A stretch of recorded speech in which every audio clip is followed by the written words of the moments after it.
All right, hello. I'm Rachel. I'm here with Mama's Geeky today. How are you both doing? Great. Pretty good, Rachel. How are you? I am doing fantastic. I'm really excited to chat about this movie and kind of getting to revisit this world and having you two kind of together is very fascinating. So I'm like, oh, hey, playing someone who exists is always a really hard feat for an actor. So kind of like, how did Stressful. you? Stressful. Stressful. It's Yeah. actually not. It's not. How to be this good looking was the biggest thing he was having to Yeah. work on. But Yeah. keep going. I mean, moisturized and Yeah. figured things out. But Yeah, yeah, yeah. No, I was just gonna say, how did you both tackle this? Like, how was getting to know each other and kind of like learning the mannerisms and the minutia of someone else, I mean, like close one-on-one. the Right. the fun thing for me is not only was I getting to know Tim just human to human level, Mhm. right? But I was also trying to quietly study him without letting him know I was studying him, or let that get in the way of also getting to know him. But what I understood was when you're around Tim Timmons, you just absorb who he is because he's giving so much of who he is, of his goodness, of his grace, of his gratitude, that I was able to honestly just by being around him soak all that up and of course like the little mannerisms and things like that. Oh, yeah, you did it. It's Already so twice it as was smart. amazing. I mean, how many times he just does dumb things like that I do all the time. I'm like, am I that dumb? It's no, it's Yeah, not. no, No, it's okay. I'm not hurt. I'm just it's saying. particular. You're Yeah. a particular Yeah. kind of character. Yeah. But for me, honestly, it was just being around Tim and his goodness. It's infectious to not present and almost like reflect who Tim is all the time. So, in terms of playing a real life human being, it was kind of easy because I was left every experience, every conversation we had, Zoom or in person or whatever, or a guitar lesson. He gave me, 10 different ways to play one note. He gave me all the options to play one note Sue in a me. song. Sue me. Yeah. But it was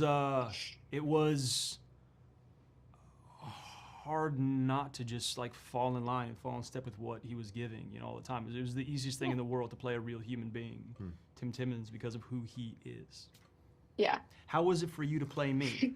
One of my That's what favorite I was things. gonna Thank ask you. next. Because people come up to me in the streets, they're like, "Hey, Milo." I'm like, "Oh, it's Tim." That Yeah. type of. So that's getting weird. Yeah, I don't get want it. to. I don't feel I like get it. that's really hit me yet. Yeah. No, I think for me to have Milo, who the way he loves humans is how I want to love humans, and so for us to do this together and like to be friends, become friends, and like him to play this role, it's like, oh, I feel so seen in this movie as a human and with my relationship with my wife, and so Yeah. I'm so grateful, so grateful.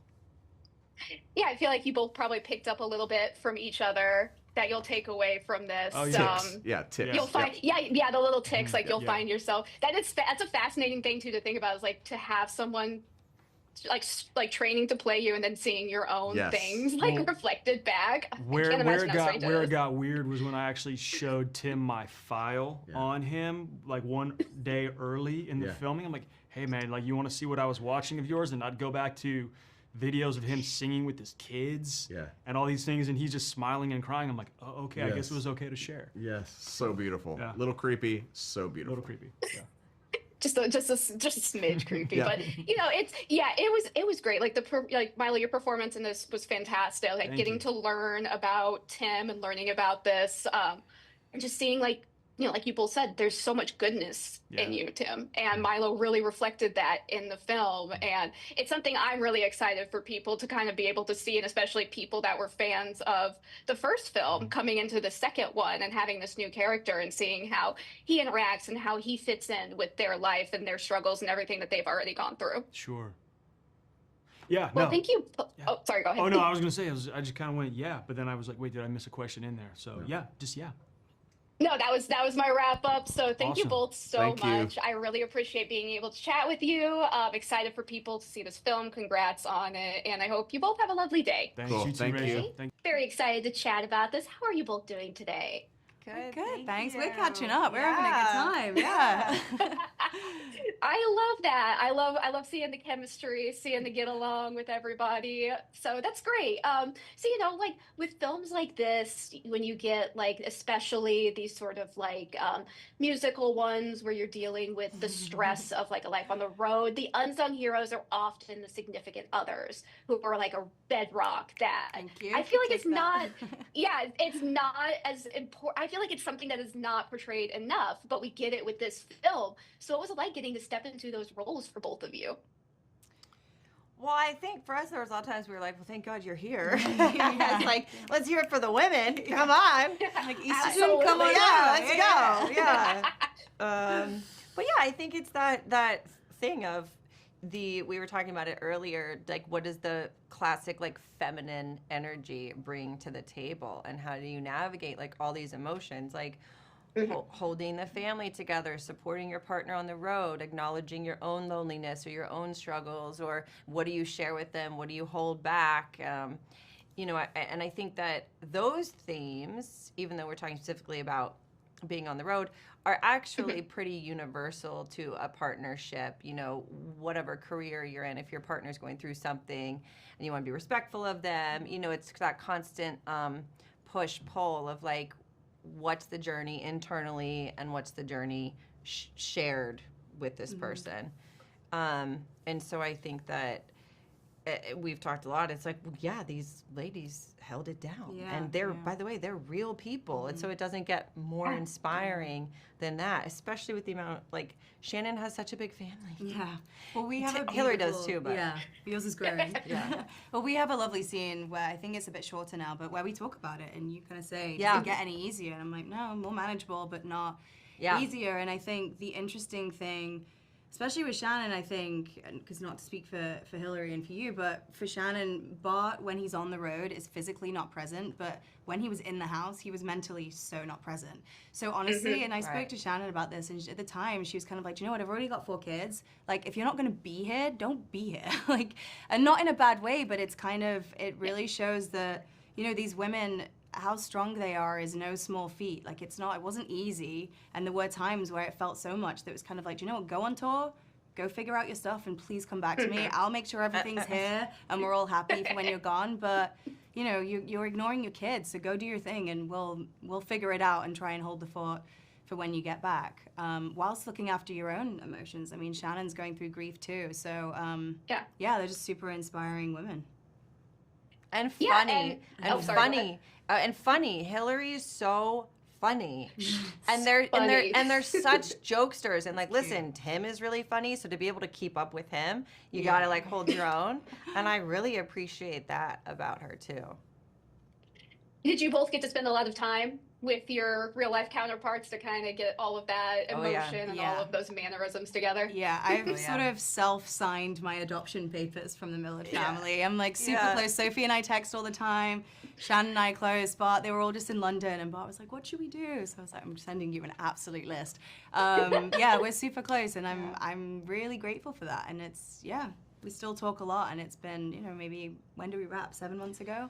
Was it already? Yeah. Wow. So, I know. Wow. I know. Wow. Yeah. Yeah, you can tell, like it's like these kinds of, and when I was talking to Milo and Tim earlier, I'm like, playing real life people is so daunting, especially when they're like so present. Yeah. But I feel like probably for this film, it was so nice to be able to work so closely alongside them to make sure that every step of the way Yeah. For was sure. great. And it's really a credit to them, because it can be, like you said, initially it is daunting, but they really sort of dispelled that fear very Yeah. quickly, because they're just so lovable and also so giving. They really were, they weren't coming up and saying, "Oh, but I wouldn't do it like that." They were No. very much like, "It's yours now, you be me," kind of thing, but in your own way. And that was really a gift. And it's a huge testament to them, because I'm super grateful that they were so giving with their stories. That's so brave. Absolutely. Well, thank you both so much. Lovely you. chat. I'm excited for people to see this film. Congrats on Thank it, and I you. hope you both have a lovely day. Thank you. Thank You you. too. You Appreciate too. it. Thanks. Very excited to chat today. How are you all doing? Great. Fantastic. I think. Good to see you. Good to see you. Excited to chat about this. So we're stepping back into this world, going into, coming off the heels of the first film and following that success and kind of like entering in a place where, you always hit that happy ending. You're like, what's going on with their lives after? What happens after that? So what was it like to be able to get to step back into this world? And I get to tell more of the story. I get to tell this side of it. I couldn't wait. I know we're dealing with some heavy material, just like the first film, and I love how much ground we cover. I don't want to spoil anything, but I mean, we cover everything from type 1 diabetes to birth in the family to loss of faith to trauma, and I think it's so important that we cover those things. But as far as getting the band back together, just a happy school reunion where everyone's a little bit older, Yeah, it was pretty awesome for me. I mean, I never would have thought that we were going back into this. Like, I think most people would never think their story's worth being told that way. So it took a lot of smarter people than me to convince me that there was a sequel. And looking back, I'm grateful that they did. And if not just for the relationships made, and it turned out. It turned out really well. They didn't want it to be a sequel to where it's like they're trying to cash in on something. They wanted a story that would, that could stand on its own, and they did a great job with it. Mm-hmm. Yeah, absolutely. Like it is 100% not like, a sequel. It really is kind of, I saw it as like a continuation of the story. Like, we're picking back up where we left off with the first film, and, we're getting to see a little bit more. Yeah. And we're kind of getting to see like things like, good things happen, but good things don't always stay. You still are going to have issues. You're still going to struggle in real life, no matter what kind of success you've had. So, what was like the most rewarding part of being able to tell this part of the story? I think the most rewarding part is, I don't think I never wanted to do it as if my story's worth telling. It's more doing it so that other people can realize they're not alone and what they're going through. And, in a society to where we use social media to pretty much hide pain as much as possible, it doesn't hurt for people to realize, oh, we're more of the same than we realize, and that whether it's success or not, we all go through struggles, and we all have a lot more in common than we realize. Unfortunately, sometimes all we have in common is hurt and pain. That connecting through vulnerability is Yeah. like letting people see that. Yeah. Yeah, and that's the great thing about art too. And like these kinds of things are so good for letting people know that, because struggle can feel so isolating, and you never know, like as humans, we're so used to kind of just like living in our own little like tiny bubble where we are so narrowed into our existence. Yeah. That's what's so important about music and about art and all of that is we're like, okay, we're feeling this, but other people are also feeling it. So it's like there must be something right with it. There can't be anything wrong with what we're experiencing. Yes, absolutely. Isolation is the worst thing that could happen when you're going through hard stuff. And so, yeah, as long as people realize we're not alone in this thing, it's got to help. Yeah. And Sam, what was it like to be able to step in with these two and get to tell this story and join this world? Yeah, it can be a little scary at first. You're jumping into already like established thing with some pretty established people. So you want to make sure that you're kind of hitting the tone. But I mean, I felt so welcomed into like this family of I Can Only Imagine.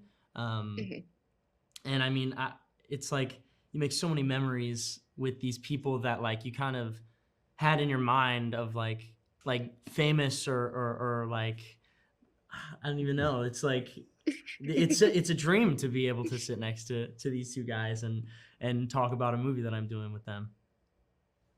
Yeah, and to get to, everybody get to be able to see this film shortly and kind of be able to experience the fan experience, the viewership experience, and seeing because filming it's one thing, but being able to see the reaction to it is another. So I'm very excited for people to see this. Congrats on the film.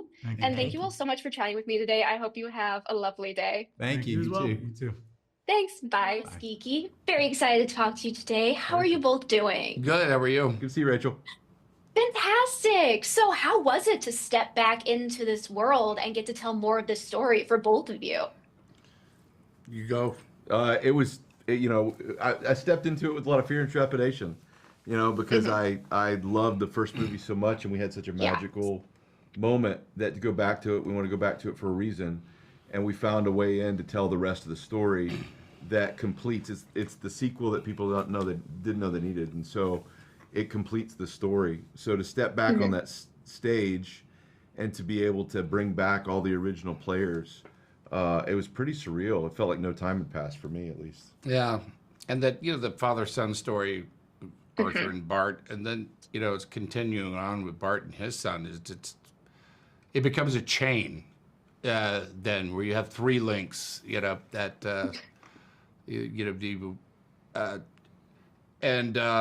Because things don't just get. You think you overcome something, and it's it's not over. It continues to resonate, and being a success doesn't solve all the problems of the world. Life goes on. Yep. And I'm glad we told its story in that way. Yes, exactly. That was kind of what I was talking about in my earlier interviews for today, was that this wasn't a sequel, it was more of a continuation of a story. It's like you're coming back into this world, you're seeing that, yes, there was success in the first film, you got to see like dreams like literally come true, but life isn't like that. Like you can have your highs, but there's still your lows. And I think it's really important that this film specifically kind of highlights the lows that these characters hit, and then still having like the father-son issues and like those kind of like warring with his own issues with his son I think it's very important that we kind of portrayed everything the way that they did in this film. Thank you for that. I think it was really intentional. That's the story that I was interested in telling, and Brent McCorkle, my co-director, and we, when we stepped into it, it was like, well, the question became like, what happens after the happily ever after? If after you get everything that you want, the dreams come true, and the crowds stop applauding and they go home, what happens next? And what happens if life continues to be hard, or something happens to make it feel like kind of Camelot crumbles? And in the midst of that, that's where Bart's journey starts, and he has to then pick up the pieces and figure out, how do I be the father that I never really truly had? And he has to kind of come to terms with the memories of his father, and then he's introduced to this new character in Tim Timmons that Milo Ventimiglia plays beautifully, that brings this message of gratitude into his life, and this song Even If. And it like you said, I like what you said, it doesn't feel like a sequel, it feels like a continuation, because that's what I wanted it to be. But I think this really kind of closes the second half of a whole, and closes the loop, and I think people are going to be really surprised by the film, and I can't wait for people to see it. I think so too. And and it's just done in such a lovely way.